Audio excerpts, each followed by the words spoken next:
Welcome to the Sweet Sparrow Knits podcast. My name is Julie, and you can find me on Instagram and Ravelry as Sweet Sparrow Knits, and you can find my hand-dyed yarn and my sewn project bags on Etsy as Sweet Sparrow Yarns. Hi! I am very excited to be podcasting. It's been quite some time. I'm not really going to bother getting into why. Basically, life just got pretty hectic. So I'm very happy to be back with you. I have a finished object to share with you this episode, and it was a long-term whip, and it is I Smell Snow by Melody Hoffman. As you can see, it is quite a large shawl. I knit this out of a total of 4 skeins. So it is Sweet Sparrow Yarns, my yarn. This half of the shawl is in the Pajama Day colorway on my Gosling base. And this half of the shawl is on my Morel colorway on the House Wren base. This shawl was a labor of love, for sure. It took quite a long time to knit. It's been on the needles probably over a year, and I just kind of lost mojo on it for a while. I think because I wasn't working in a way that made sense for me. By which I mean, I was using a printed paper pattern when what I really needed was to be doing the pattern. I needed to be looking at the pattern electronically, so that I wasn't constantly having to write out all the rows and then cross them off as I completed them. It was just too much, as Jacqueline, my BFF, would say, too much faffing about. So I put this pattern into the Knit Companion app when I started using Knit Companion, and it was a lot easier to work with because you have these handy row counters. It's really great. I'm not sponsored by Knit Companion. I just really enjoy their product and find that it makes my knitting experience a lot more pleasant. So here's my finished object. I still have to weave in my ends and give it a blocking, but I'm very pleased with it. And I think it's going to be ideal for when I'm traveling. I'm going to Ireland later this summer, which I'm very excited about. This will be my 3rd time visiting Ireland, which is really wild to say, but it's true. And I tend to get very chilly on planes. Planes are cold in general, so I'm very pleased that I can wear this as a shawl going onto the plane, and then once I'm all settled in, once I've had my snack, once I've had my cup of tea, I will just tuck myself right in and take a snooze. My mom and I are going together, and we'll be meeting my brother there. So I really like that we take overnight flights. So we sleep overnight on the plane and then arrive in Ireland the next morning, which works very well for me because I'm able to sleep pretty much anywhere at any time. So I can basically get a full night's sleep on the plane and feel like I'm totally refreshed when I arrive, which I know I'm super lucky. I know a lot of people do not have that experience about sleeping on planes, but I'm very pleased that I will have essentially a blankie. And this is the I Smell Snow shawl by Melody Hoffman. You may know her as B Mandarines on Instagram. Works in progress.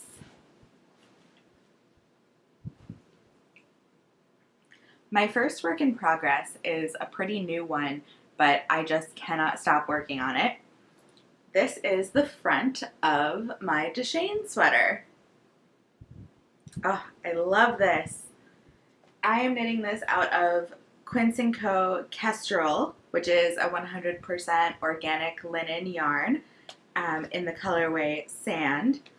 So it's a linen yarn and it has a tape structure. You know what I just realized? I don't actually know what I'm showing you because I didn't flip the little side screen out. I'm very out of practice. Let me do that so that I can make sure that you're seeing what I think you're seeing. Okay. That makes a lot more sense. All right, I can now verify that you're seeing what I think you're seeing. So, this is the front of my Deshane sweater, as I mentioned. Just in case my first take where I could not see what you were seeing wasn't in focus or whatever, one of the myriad other things that can happen when you're recording. So I'm super pleased with this. I have finished the front and I will be casting on the back later this afternoon. And I'm actually hoping to get this finished this weekend. I'm dog sitting my boyfriend's dog tomorrow, so we're going to have a very relaxed day, and hopefully it will involve just a lot of chilling out and knitting. My boyfriend's dog is very sweet and very snuggly, so I think it'll be a very nice day together. So anyway, as I was saying about the yarn, oh, forgive my dire nails. Ugh. So this is an Aran weight yarn with a tape structure, which I haven't worked with before. And I was a little bit concerned about working with this yarn because I'm a tight knitter. And I was concerned that working with a linen yarn that naturally just doesn't have quite the elasticity of wool would be uncomfortable for me and would give me some wrist pain. However, I actually have not found that to be the case at all. I'm knitting this on size 10.5 needles, which I think is actually the recommended needle size, which is unusual for me.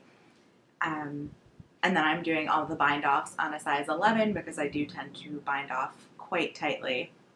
Oh, I just realized, you know why I am using the recommended needle size? Because I didn't swatch. I just went for it. That's why. I was like, oh, how did I get gauge on the recommended needle? I don't know if I got gauge. I didn't swatch. It's an oversized top. It'll be fine. And speaking of the size of the top, I'm knitting the, let's check here for accuracy. I am knitting the smallest size, which should come out to a 54.5-inch bust. Since I didn't swatch, I guess we'll soon find out whether it does come out to that. But that will give me 12 inches of ease because my bust is currently 42.5 inches, which the pattern suggests 16 to 22 inches of ease. But I find that for my body type, I do have a fairly extreme hourglass figure, and for my body type, having that much positive ease kind of makes things just hang off my chest, which I don't find to be a particularly flattering look for my body. Your mileage may vary. I know that everyone kind of has different ideas of how they like things to fit. But for me, that was too much positive ease. So I will have 12 inches of positive ease, and I'm also going to be leaving the sleeves off of this.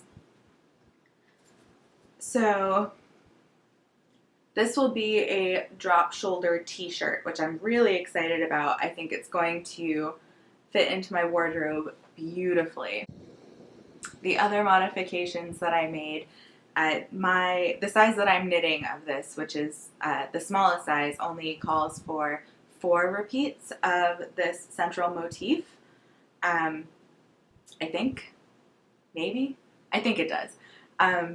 But I decided to do 5 repeats because I'm quite tall, quite busty, and I have a long torso. So adding that 5th repeat made it into something that's a crop top as I just lounge about. Ooh, I'm actually super excited with how this looks. Even just laying it on, I think it's going to be something I really love. Anyway, so I added a 5th repeat of the lace pattern and thus the corresponding length across the sweater. because I think that will get it to hit right at my natural waist, which I find is what I like for my body. So I'm really looking forward to wearing this. I think it will be a staple in my wardrobe, and if I find that it is, then I'm going to go ahead and probably make a few more in other colors. I'm also adding the center lace panel onto the back as well, or I will be once I cast it on, because I've kind of noticed just looking through the project pages that the front tends to pull forward when the back is stockinette and doesn't have that that same level of drape in the middle holding it kind of in place. So I want to make sure that the balance on my sweater is consistent between the front and the back, and that it doesn't sort of bow out at the back, which is actually the issue that I have with my ranunculus sweater, which I'm going to be doing sweater surgery on to make it more fitted, because it does tend to rise up in the back, and I just am not thrilled with how that looks. Long story short, adding lace in the back. And I also just really love lace knitting. So for me, this is not a hardship. I'm excited to do some more repeats of this lace pattern because it's only a 14-row repeat, and I found it very intuitive and very enjoyable to knit. My next work in progress is the Ramona sweater by Elizabeth Smith. I'm sorry if you can hear all of my progress keepers on this clacking around. Ooh, losing stitches. Okay. Whew. So this is just a teeny tiny baby cast on right now. I've loved this sweater ever since I tried on Jenny, who is Salmon Graham, her version of the Ramona sweater at the Knit Local Getaway in 2018. It just is so cozy. It just feels like something that I would want to curl up in all the time. I'm really looking for ways to replace sweatshirts in my wardrobe because I have two sweatshirts that I wear. Neither of them are hoodies. They're both just plain sweatshirts that I've actually cut the neck out of because I just don't care for things to be like tight around my neck. So I really could use some more things that I feel comfortable kind of throwing on at the end of the day when I'm knitting on the couch or in the morning when I'm having coffee. But I really don't want to get more like cotton poly blend sweatshirts because I don't love synthetic fabrics, and I also just don't really feel like myself in like a hoodie type sweatshirt. It's just not really me. So all of that is to say, I think this will be an excellent sort of sweatshirt replacement in my wardrobe. I was very virtuous. I swatched, and this yarn is gorgeous. I could just squish it and squish it. This is the skein I'm working with right now. It is a beautiful natural brown merino, and I bought this also at the Farm and Fiber tour in 2018 from Battenkill Fiber Mill. So this was actually a second batch of yarn. Mary Jean Packer is one of the owners of Battenkill Fiber Mill. She's amazing. Like, just so cool. Just one of those people that you just want to be when you grow up. So she had put this out as a second because it had pilled while it was being spun because some of the fibers were just a little bit short, and I'm trying to find an area that shows it.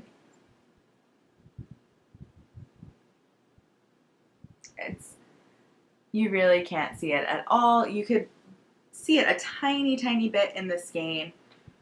There, you can kind of see. Just from the silhouette, it probably won't focus on that, but just from the silhouette you can see that there's some texture to the yarn, but that really does not bother me. And then once it's knit up, I don't think it's visible at all.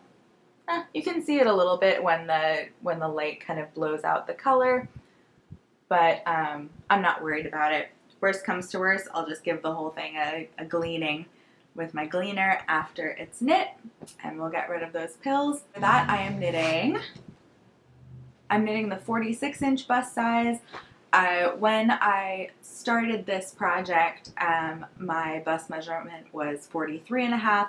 It has actually gone down an inch, so it's going to have a little bit more positive ease than the pattern recommends, but that's fine. It's just for me to lounge around in. I'm running out of battery. Oh no! Okay, we're back. Where were we? All right. Upcoming projects. So I have a lot of knitting plans for this summer. I would love to get through a lot of my works in progress this summer, which includes putting afterthought heels in all of the socks that I've knit that don't have any heels. So that's on my agenda.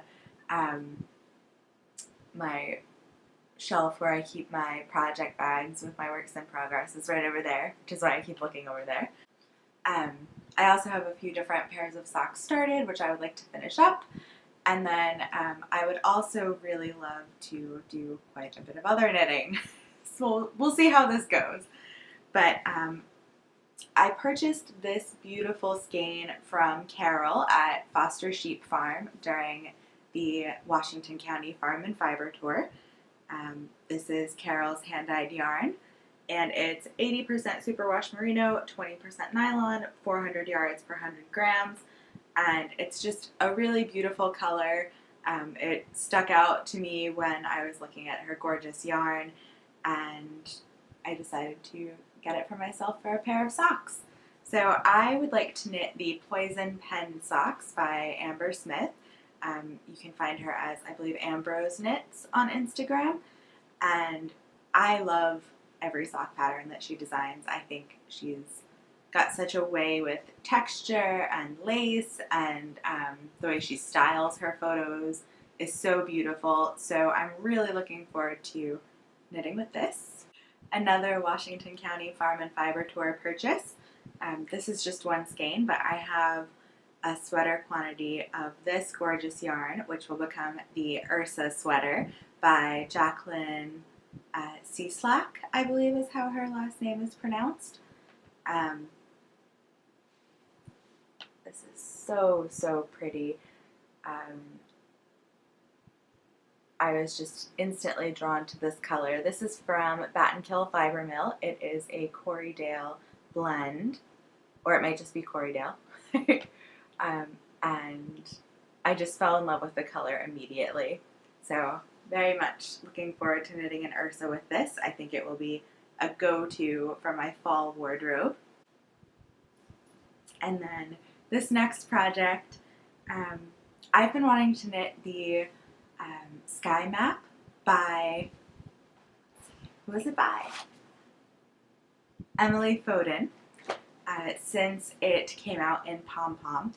And so I have a thing in my shop that I call mystery skeins, where if skeins just don't come out quite the way that I expected them to, or if I'm experimenting with a new color, or even a color that I've dyed before on a different base, and it doesn't come out the way I expected, I put them in the shop as mystery skeins, which are heavily discounted skeins of yarn. And they're beautiful, they're perfectly knittable, they just didn't come out quite how I anticipated. So I had put these up as mystery skeins just this past Tuesday. And I said in my Instagram stories that they would be a really great sky map. And I was a little bit too convincing, because then I took them out of the shop because I wanted to knit a sky map out of them. So this is my feather mohair and silk base, and this was an attempt at my Pomona colorway, which is a dark gray, but since it's a mystery skein, I'm calling it Pomona-ish, which if you ever get a mystery skein that has ish at the end, it means that it's almost one of my colorways, but just not quite. I classified these as mystery skeins because on the mohair base, Pomona tends to get bits that come out a little bit more brown as opposed to gray, which I still think is gorgeous, but I don't feel comfortable calling it Pomona. So that's why these were mystery skeins, but I think they will be amazing in the sky map. And for the little embroidered constellations and other celestial phenomena, I will be using Wrapped Up in Books on my magpie base. So it will be sparkly and have some sort of soft galaxy colors in it. I'm super excited about this project. I think it's going to be a lot of fun, and I think I'll probably cast this on maybe closer to my trip to Ireland, because it will be good on the go knitting, because it's a very simple pattern and then you add the embroidery to it. So it would be something I could very easily pick up and put down when we are enjoying beverages at pubs, for instance, or if I'm listening to my mom play some music on her Irish flute, then I can just pick this up, knit a few rows, and then easily put it away again when it's done. And because I do love a theme, I will be keeping this project in a Catstellation project bag from my shop. There are still some pre-order slots available if you are interested in getting one of these yourself. This fabric is by the same artist who tattooed my acorn tattoo. Her name is Rachel Hauer, and she's actually a knitter and quilter also, so that's always great. It's nice when various art forms intersect, and it has a handle made out of this incredible holographic leather, which I just love. So obviously I needed to keep my space-themed wrap project in a space-themed project bag. So satisfying. The last project that I have planned at the moment is a Mount Pleasant top by Megan Nodecker, who is also Pip and Pin Designs. Maybe just Pip and Pin. And I would like to knit that out of these two beautiful skeins from the Angora Moose, who is my lovely friend Kayla. And this yarn is just gorgeous. It's naturally dyed, and it is 70% linen, 30% Pima cotton. And it was dyed with Himalayan rhubarb and inspired by the pie and the patty pan, which I'm not sure what that is, but I'll have to take a look. So I think I want to do a Mount Pleasant out of this. My only concern is that it is very close to my skin color. I don't want to look naked. So we'll see. If I feel like it's a little bit too close to my skin tone for a top, then I can always make it into an accessory, but I don't know, I think it's okay. It's fine. And I've been aware of the Mount Pleasant for a while, and it's such a cute pattern. And then my lovely friend Katie, Miss Lavelli, oh, Murphy's coming to say hi. Hey, Murph. Yeah? Can you hear his tiny meow? Here he is. Hi. Hi. Have you come to help? Are you the associate producer of this podcast? He is.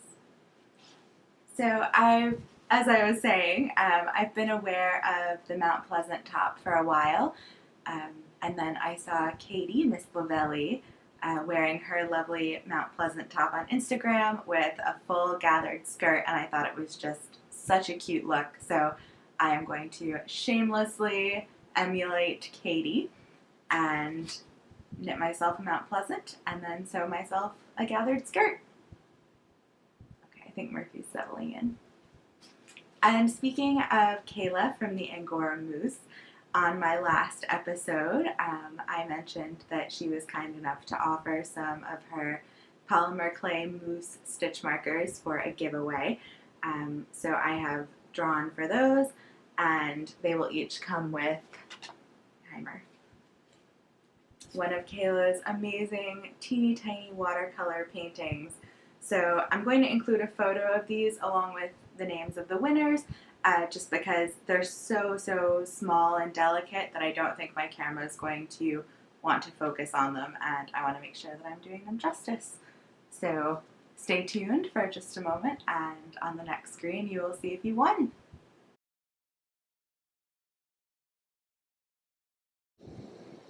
So congratulations to our winners.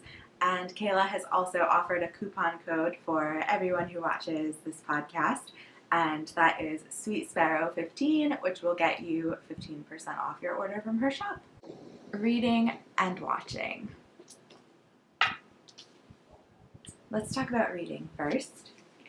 First up, I am reading Mandy by Julie Andrews Edwards. And this was one of my absolute favorite books as a child. Julie Andrews Edwards, also known as just Julie Andrews, it is the same person. She is this Julie Andrews, the star of The Sound of Music, actress, but she's also a really amazing author of children's books. So she also wrote the last of the really great Whangdoodles, which I've talked about before on this podcast, which is one of my very favorite books of all time. It is a children's book, and I'm kind of very slowly rereading Mandy because I just want to savor it as my first time reading it as an adult. There are so many things in this that now as an adult I can understand why they appealed so much to myself as a child. So yeah, I'm really enjoying this. I would highly recommend it if you enjoy children's literature. The next book that I'm reading is Why Buddhism is True by Robert Wright. And I think the title of this is perhaps a little bit,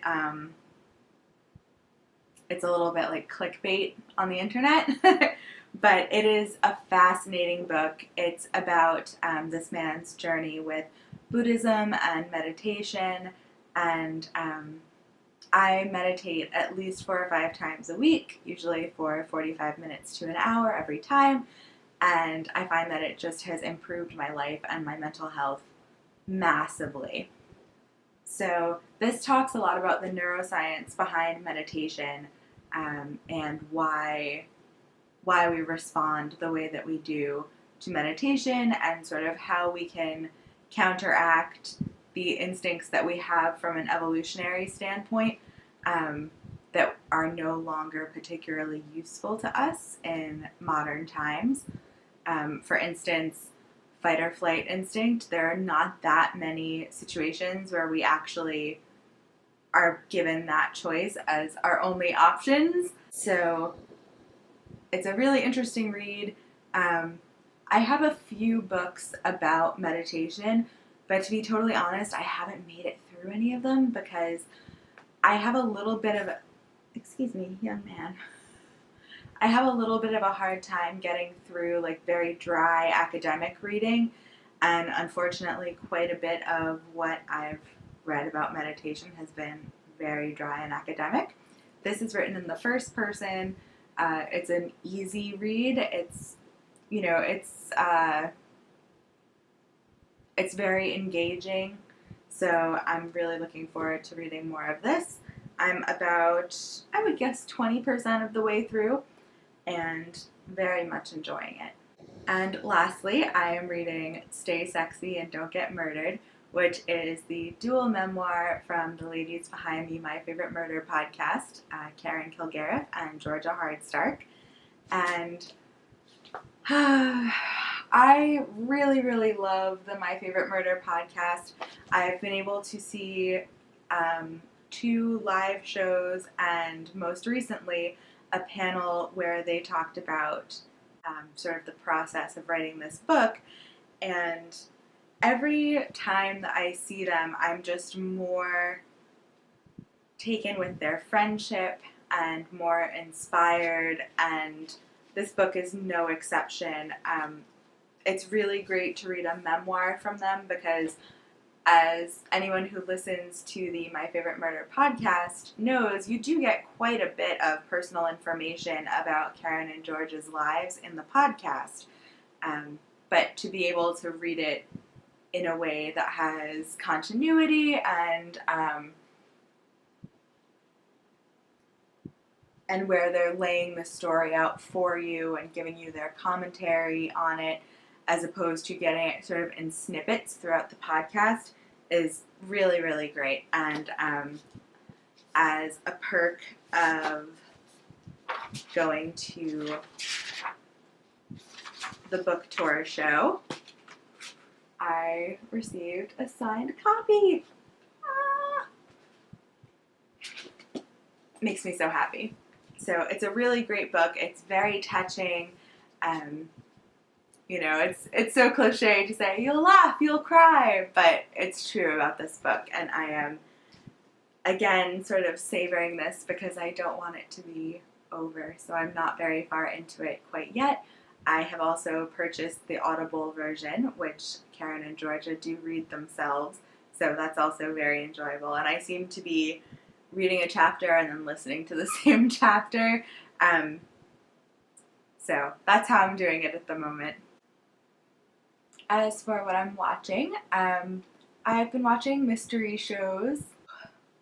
I've been really enjoying an older show, which is on Hulu, called Body of Proof, which is about a medical examiner in Philadelphia and how she fights crime.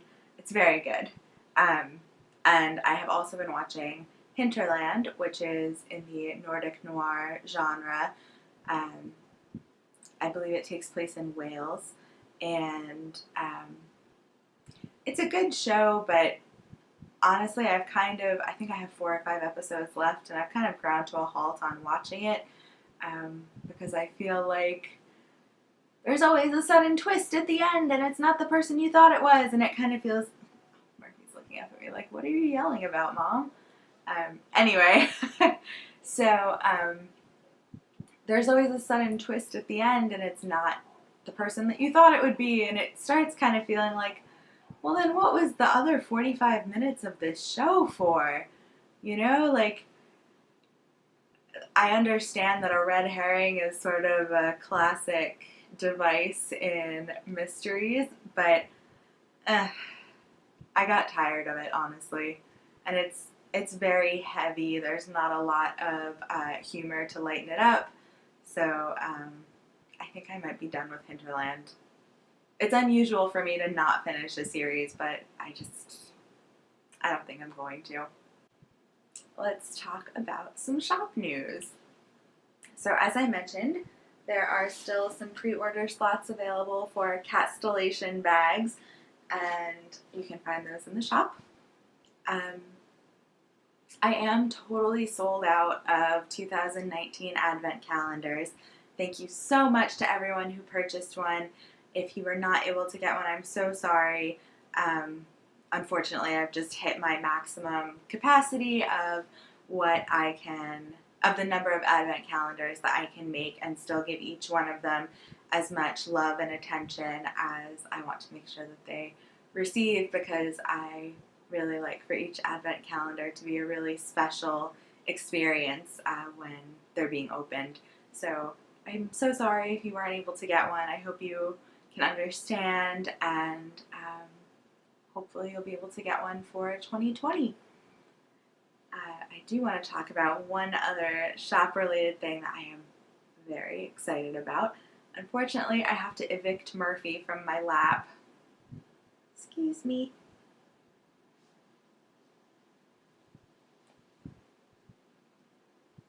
Murph, say bye to your fans.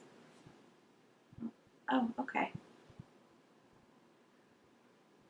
This wasn't really the idea. I didn't think you'd just curl up in my arms. Hi. Hi. Murphy does not appreciate being disturbed. He has turned my picking him up to move him off my lap into an opportunity to just snuggle right in. Oh, he's so cute. All right, little dude. We'll snuggle soon, okay, bud? Good boy, honey. I am very excited to share that I'm going to be adding a new base to my shop, and it is a merino, nylon, and yak base. I haven't yet named it, so I will make sure to post on Instagram with its official name after I decide what bird it will be named after. But I'm in love.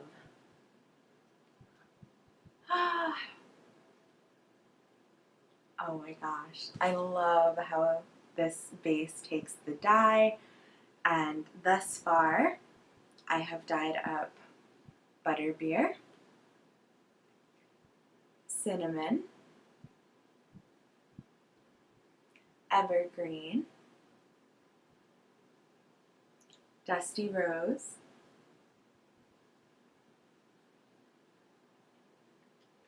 blackberry mousse, and a new colorway which I am calling Thistle, which is sort of a light gray toned purple. I just love these. I love how the yak takes the color in a very muted and yet deep way. So I think this would be particularly gorgeous in color work, which is what I would like to use it for sooner rather than later. Um, there will be more colors forthcoming for this base. This is just what I have so far, so I'm actually hoping to dye up a few more colors over this weekend and then hopefully have these in the shop for you on Tuesday. So that will be Tuesday the, let me check. So that will be Tuesday, June 11th, that this new yak base will be available in the shop, and I'm so excited about it. My shop updates are at 4 p.m. Eastern Time, and there will be sweater quantities available in each color. Thank you so much for joining me today. It's been a lot of fun to get back in front of the camera, and I'm looking forward to connecting with you again soon. Bye!